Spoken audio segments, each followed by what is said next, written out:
G'day folks, this is Raymond Foster. I hope you're doing great.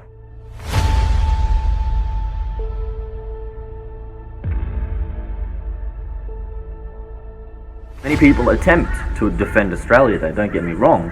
Millions of Australians attempt and have been attempting since before I was born to defend Australia Day, but they've all failed.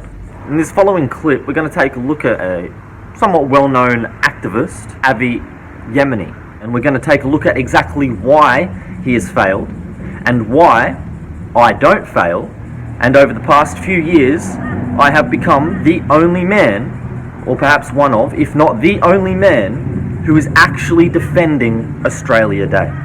Because I'm a white person who colonised this country as well, so talk to First Nations people. Look, I don't see many here, and you're here protesting, so I guess you are the right person to talk to, no? This was a fail because it's still in the anti-white narrative. What you should have said is, that's an anti-white meme pathogen from the anti-white narrative. Why do you hate white people? Why do you hate yourself? I would never speak on behalf of First Nations people. You're here protesting on behalf of... That's enough, thank you. This is another fail inside the anti-white narrative. You should have said, so that means you have no white guilt. Okay, great. Awkward. How you going, guys? What are we protesting today? We are. Oh my god, I've just been put on the spot. Do you want to change the date? I'll make it easier. Yeah. Or abolish it? Which one? Both. Well, you can't have both. If you change it, you can't abolish it. Okay, alright, well, I'll change the date then. Change the date. To what date? May 8th. Mate. Mate? Yeah? Oh, that works. So there's a lot of people here that want to abolish it, and they're not going to accept mate. Would you still protest with them when we change it to mate? I don't know. Yeah, probably. So why should anyone listen to you? Why should anyone listen to people protesting to change the date if you're saying once it's changed, you're still going to protest? This is another fail in the anti-white narrative. And essentially, by doing this, by saying, why should anyone listen to you? You're, in their minds, you're portraying yourself as the bad guy who wants to round up and take away the human rights of non-whites. Because they're saying the human rights of non-whites, and you're saying, why should anyone care? I'm protesting the injustice, the genocide, ongoing genocide. You hear basic human rights that are just they're non-existent. Like what?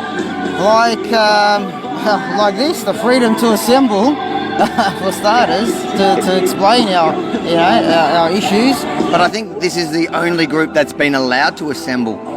No one else in the last 6 months has been allowed to assemble. Yeah. This could have been a win, but was still a failure in the anti-white narrative. Correctly, he said that only one group has been allowed to protest, but he did not also add correctly that this group is anti-white. I don't know. I'm a bloody Nazi. I'm a Nazi. Yeah, you're a f***ing Nazi. People who claim to be fighting for equality, they never seem to see the irony in calling a proud Jew a Nazi. And that's because there is no irony whatsoever. You see, by coming at this from within the anti-white narrative, again, you're portraying yourself, you're being painted as the baddie in the anti-white narrative.